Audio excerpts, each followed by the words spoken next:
আসসালামু আলাইকুম, সবাই কেমন আছেন? চলে আসছি আমার আরেকটা নতুন ভিডিও নিয়ে আপনাদের সাথে হাজির হয়ে গেলাম। আর আজকের ভিডিওটা খুবই ইন্টারেস্টিং। যারা ক্লিক করছেন অবশ্যই সম্পূর্ণ ভিডিও দেখবেন, এবং আপনি যদি নতুন হয়ে থাকেন আমার চ্যানেলে দয়া করে সাবস্ক্রাইব করবেন।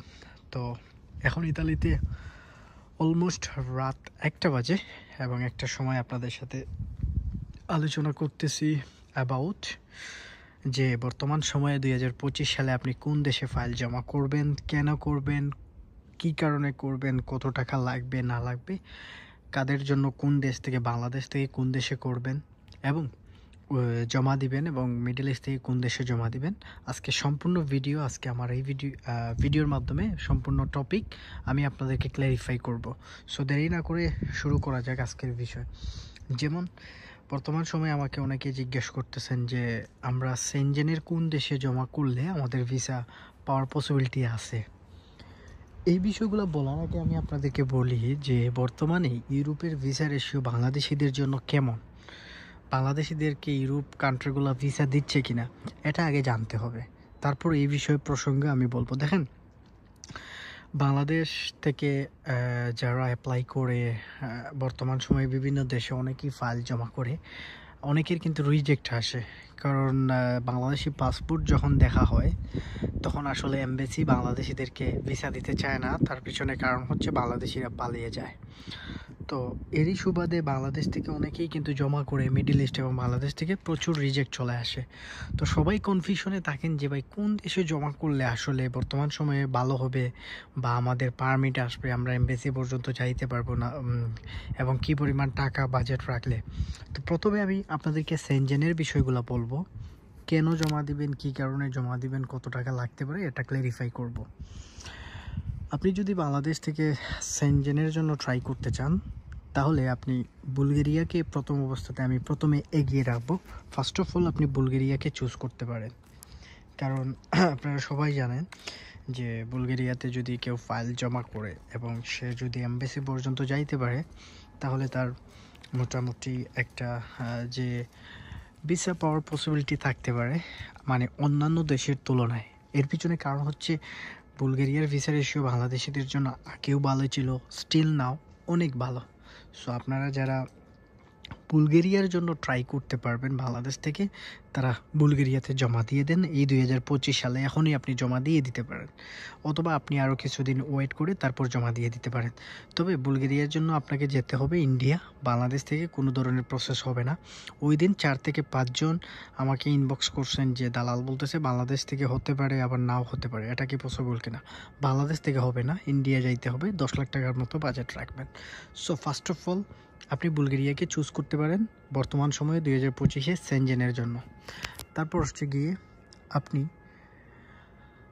রোমানিয়াকে চুজ করতে পারেন বাংলাদেশ থেকে। রোমানিয়াও কিন্তু দেশ হিসাবে অনেক ভালো, এবং বাংলাদেশের প্রচুর সংখ্যক মানুষ কিন্তু আগে একটা সময় রোমানিয়াতে গেছে, স্টিল নাও মানুষ রোমানিয়ার জন্য ফাইল জমা করতেছে। So there is lot of opportunity for Bangladeshi. আপনি যদি ভালো মাধ্যম পান তাহলে আপনি ট্রাই করে নিতে পারেন রোমানিয়ার জন্য। তো আশা করি এই জিনিসটা বুঝতে পারছেন যারা আমাকে এটা নিয়ে কোয়েশ্চেন করছেন। আপনি রোমানিয়ার জন্য আপনি আগাতে পারেন। আমি আবারও বলছি, আপনি রোমানিয়ার জন্য আগাতে পারেন। আপনি ভালো মাধ্যম পাইলে আপনি রোমানিয়াতে ফাইল জমা করে ফেলতে পারেন এই 2025 সালে। কিন্তু রোমানিয়ার জন্য আপনাকে 11 থেকে 12 লাখ টাকা বাজেট রাখতে হবে, এবং আপনাকে ইন্ডিয়া যাইতে হবে। ইন্ডিয়া ছাড়া রোমানিয়ার জন্য অন্য কোনো দেশে আপনি এমবেসি ফেস করতে পারবেন না।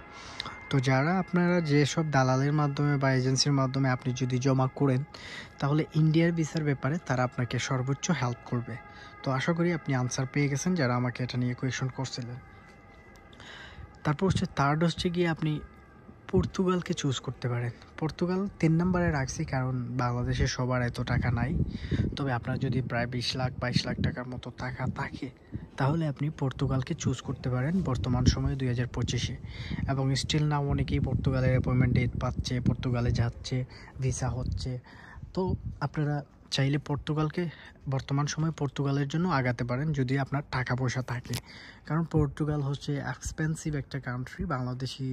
বাংলাদেশ থেকে যদি আপনি জমা দিতে চান প্রায় 20 থেকে 22 লাখ টাকা আপনার লাগবে। সো পর্তুগালকে আমি 3 নম্বরে রাখছি, কারণ হচ্ছে যে আপনার সবার তো আর এত টাকা থাকে না।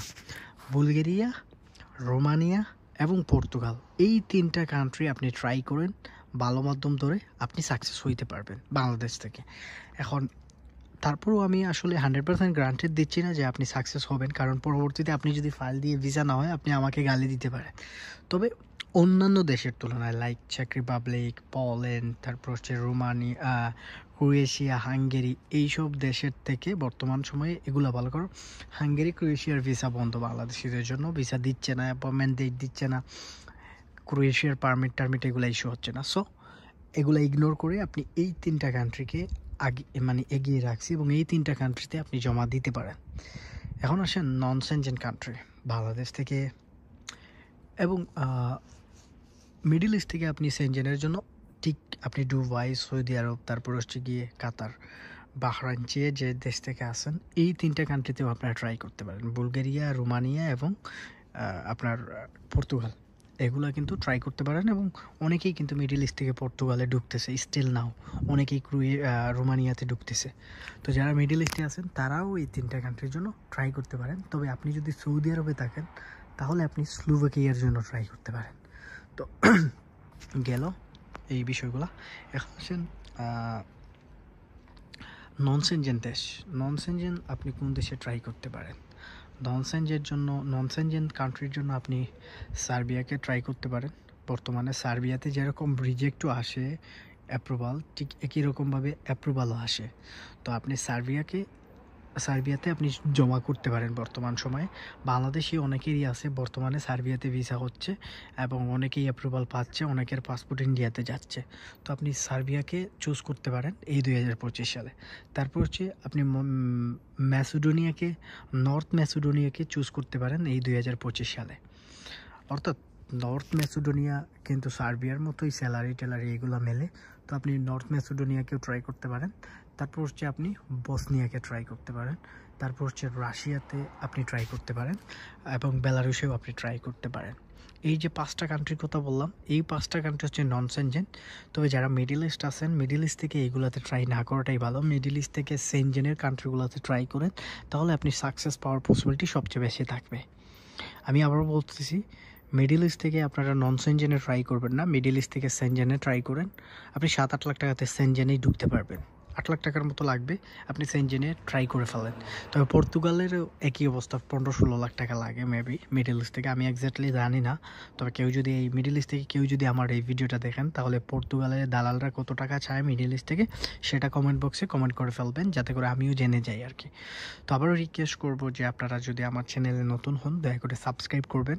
আমি মাঝে মধ্যে লাইভে আসি, তো আপনারা আমি লাইভে আসলে আপনি যে কোনো ধরনের প্রশ্ন আমাকে করতে পারবেন। তারপর হচ্ছে বেলারুশ, রাশিয়া, এই দেশগুলো আসলে ইনকামের জন্য না, তবে যারা গেমের প্ল্যানিং আছে তারা গেম দেওয়ার জন্য এই কান্ট্রিগুলোকে চুজ করতে পারেন।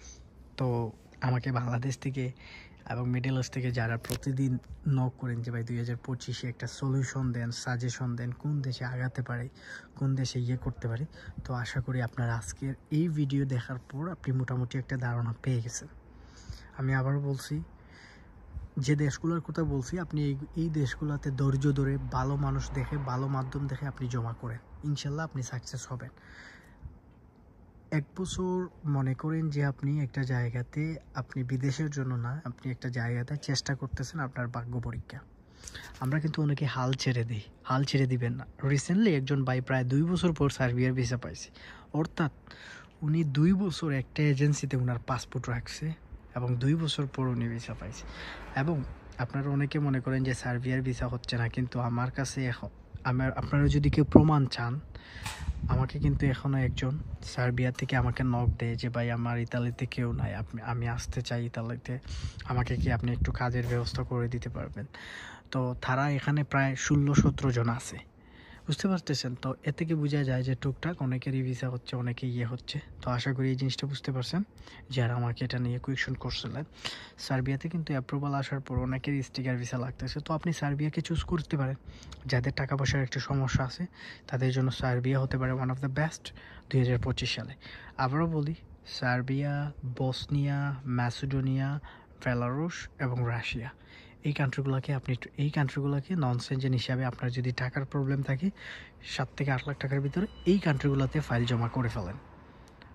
এবং আপনার যদি বেশি টাকা থাকে আপনি পর্তুগাল, রোমানিয়া এবং বুলগেরিয়া এই কান্ট্রিগুলোর জন্য ঝাঁপিয়ে পড়েন ভালো মাধ্যম ধরে। তো আশা করি বুঝতে পারছেন। সবাই ভালো থাকবেন, সুস্থ থাকবেন, বিদায় নিয়ে নিচ্ছি। অবশ্যই সাবস্ক্রাইব করে বেল আইকনটা অন করে ফেলবেন। আসসালামু আলাইকুম।